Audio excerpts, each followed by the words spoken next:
Bonjour.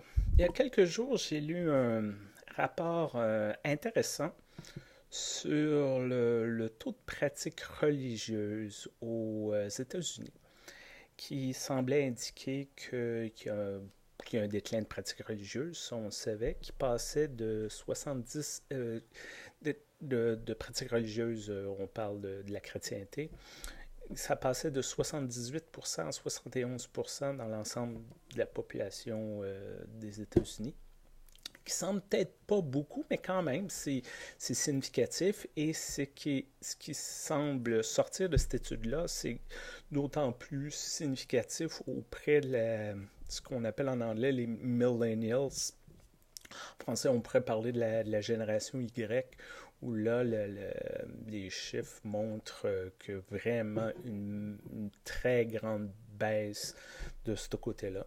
Une chose qu'on voit dans nos sociétés, dans nos communautés, dans nos contextes.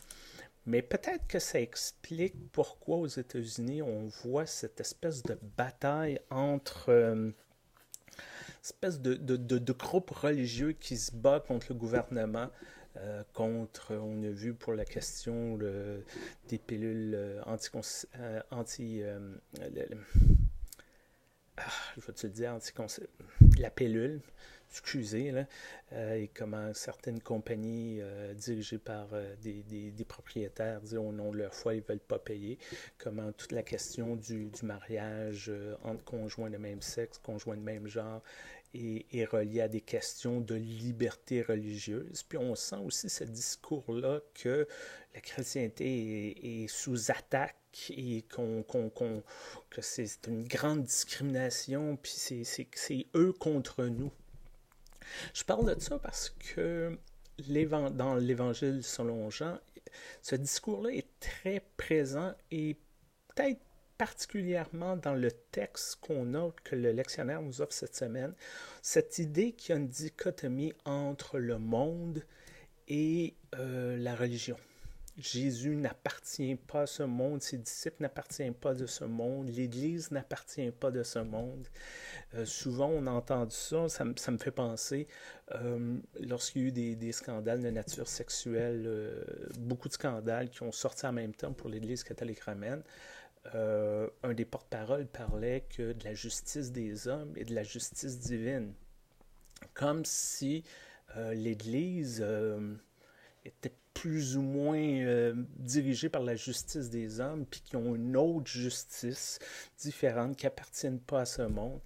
Tout ce discours-là existe, peut-être parce que justement, on voit un certain déclin et il y a des gens qui se disent on va se serrer les coudes, puis c'est nous autres contre eux autres, puis on est dans un combat à finir. Mais à quelque part, dans le texte qu'on a ici, euh, ça peut être interprété comme ça, mais pas tout à fait, je pense.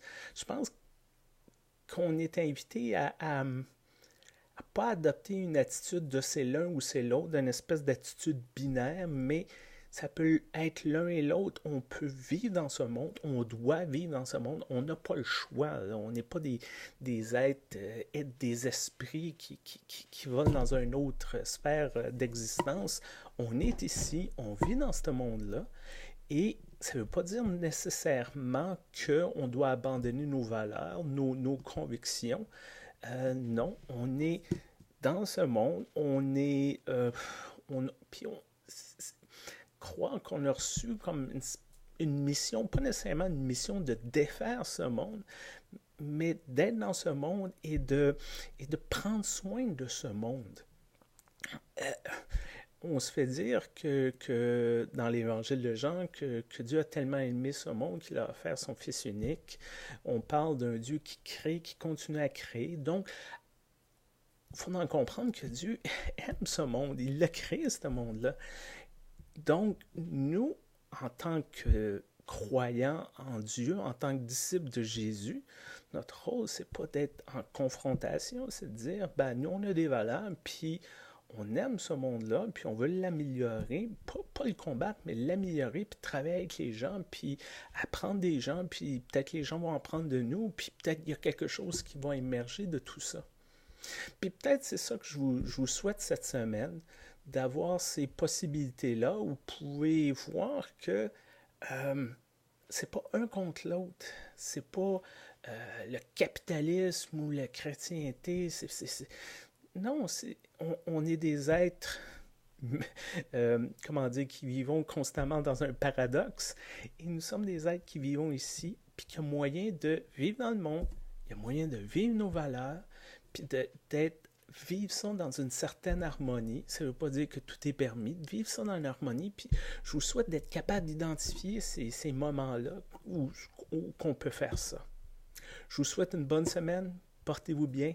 À très bientôt.